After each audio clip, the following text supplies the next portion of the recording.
Thank you for joining me for another quick hits conversation. I'm Dr. Robyn. With me today, I have McLaughlin, Catherine Navarro, and Eric Smith. And today I would like to talk about overconfidence. What are the risks of it? Eric, can you kick us off? Yeah, absolutely. I think it's important to kind of differentiate between the difference between confidence and overconfidence. The example of confidence is me telling a close friend that I ran a mile every day this week. And although I'm just getting back into the swing of things, I'm confident that I can run another mile tomorrow. My friend nods their head in agreement and the conversation goes on. An example of overconfidence is I ran a mile every day this week. And although I'm just getting back into the swing of things, I know I'm ready to run the Boston Marathon tomorrow. And I'm sure I'll come in first place. That's probably being a little too overconfident. My friend shakes their head, looks at me like I have 100 arms and asks, like, are you sure you're ready to run 26 miles tomorrow? It's 25 more miles than what you usually run on the day to day. And that reaction is not only a good warning sign from my friend, but there's also a lot of risk into me thinking that I can run that much. The risks include I pass out, I come in last. I really hurt myself because of the overconfidence that I had that I could actually go and run all of those miles. I fall and trip someone else. It might not just be me that get hurt by this. And it's important to just realize that my fallacy and my beliefs that I could go out and run all of these miles could end up hurting someone else as well. And I think that's one of the biggest risks that comes with overconfidence. Probably add to what you said there. You started on your own and you went into how it affects others. You think in the world of sort of inclusion, diversity, and then collaboration. And if you're seen as someone that's always overbearing, overconfident, you could really stint other people's ideas and views, almost be like an echo chamber of just about you as well. So it's involving others as well, isn't it? I feel like overconfidence comes with the inability to take in feedback and adjust. So I'll jump in here and I'll say that for me, overconfidence is when your sense of reality and how other people around you are seeing the reality don't match. You're not necessarily on the same page. And for me, the biggest risk of overconfidence would be when you don't have the actual view of yourself and how it relates to the mirror of others. And the further and further that you are from that, like the farther away that you are from the pendulum, the farther away you are from yourself. So I would put it the perspective of not necessarily how does it hurt others, but how does it hurt you? The further you are out from yourself, the less you know yourself. The less you know yourself, the more lonely you are, the more you feel like you've been locked out of your own house. And so once you've been locked out of your own house, how do you then find yourself in connection with others? And since that is one of the biggest nutrients that we have is the value of being connected and staying in connection, I see that as the biggest risk. Do you feel like overconfidence can cause you to miss out on opportunities because you're not paying attention?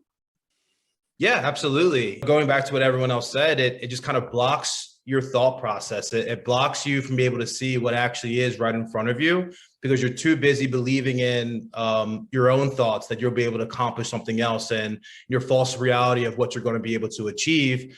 And there could be an opportunity right next to you that would be better suited for you and everyone that's around you, but you're overconfidently thinking that this is the other direction that you should be going.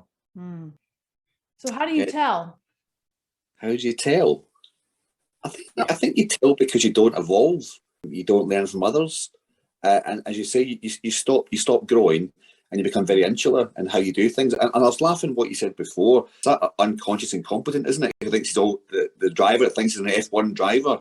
They can everywhere he goes, and it's everything you do, you're the best at it. But it's okay to learn from others, and it's okay not to always be the best. When you go forward, sometimes overconfidence. I think a great point was made as well, but it's that authenticity and that trust in how you do things. So you've got to be authentic. If you overcompensate, the authenticity is lost and the trust can be lost as well with others. But is overconfidence kind of a self-fulfilling prophecy that once you are overconfident, you continue to be and you can't, how do you get out of that loop so that you can become self-aware enough? I think honesty. I think that one of the ways of combating that is really checking in with yourself and seeing where you are. And when you said what's one of the things that you would be missing out on as an opportunity is to be honest with yourself, get to know yourself and potentially the pockets where you can grow and sharing that with others and staying in conversation and connection around that. And there's an incredible amount of growth opportunity that comes there. No, I think it's a great point, Catherine. It's that blind spot, isn't it? You're doing the coaching with people. You enter the bit that everybody else can see, you're all aware, but it's that way you're doing the coaching. It's the blind spot where you just don't see it. So I think they're getting that awareness out to you, and I think it's accepting it as well was a big thing to accept it. You'd probably just try and push it under the carpet, but accepting it's there and doing something about it. So I think it's a really good point. Mm-hmm. So having a coach helps I think on both ends of the spectrum, whether you're dealing with imposter syndrome or overconfidence. I think a coach is going to help you kind of pay attention. That outside reflection, I think, is super important. Yeah, totally have to agree. And even just like the close confidant that you might have, the close friend that you might have, that's just giving you a good understanding that you might be a little bit too overconfident here, is also going to be able to lead you in the right direction too. Yeah. So here's a difficult question. Have you ever been overconfident in your life, and what did it lead to? What were the repercussions of overconfidence? Embarrassment, failure, because only one way you can go, and that's down. Because especially in sport, if you're overconfident in sport, it's something to go back and kick you when you're not being your best self and being a bit lapsdaisical and not focusing enough. So yeah, absolutely. Mm-hmm. When you say sport, I think that's probably a different place where there's a lot of risk, because if you're overconfident in a sport, then you can potentially really hurt yourself, a muscle in your body, and become injured. I don't know if I've necessarily been overconfident to the point where it would cause me any harm, but definitely embarrassment for sure. You're like, oops, I really thought I could do that. And here I am. I've just fumbled in front of all of these people. And the more people, the more embarrassing. Yes. How do you out yourself then when there's fewer people? I think what it had me think about when Eric said about others and having a reflection of others is a great question to ask ourselves is, are the people around me telling me the truth? Yeah. Am I able to hear it? Mm-hmm. Yeah, definitely. I think a lot of people have been overconfident at one point or another in their life. The embarrassment, as we all said, is something that comes top of mind. And I think also just like losing trust, others losing trust in you because you were so overconfident this was the right direction to go, and it wasn't the right direction. It could have been other people that thought that this wasn't the best route or best course of action, but you were so overconfident you decided to keep going down this other rabbit hole, and then you fumble the ball and they lose confidence in you. And I think that's just another thing that you have to consider if you're being too overconfident. Yeah, I once put a bunch of people at risk because I was confident that this was way back before I was plant-based, that the sausages that were being cooked were already pre-cooked. They just need to be heated through. And so we just heated them up and then put them out for everybody to eat and realized, nope, they were raw in the middle. So everybody could have gotten really sick, but fortunately we noticed it quickly. But I was super confident about it, even though I should have just read the package, obviously. So if you're dealing with overconfidence in somebody else, then what? How do you broach that with somebody?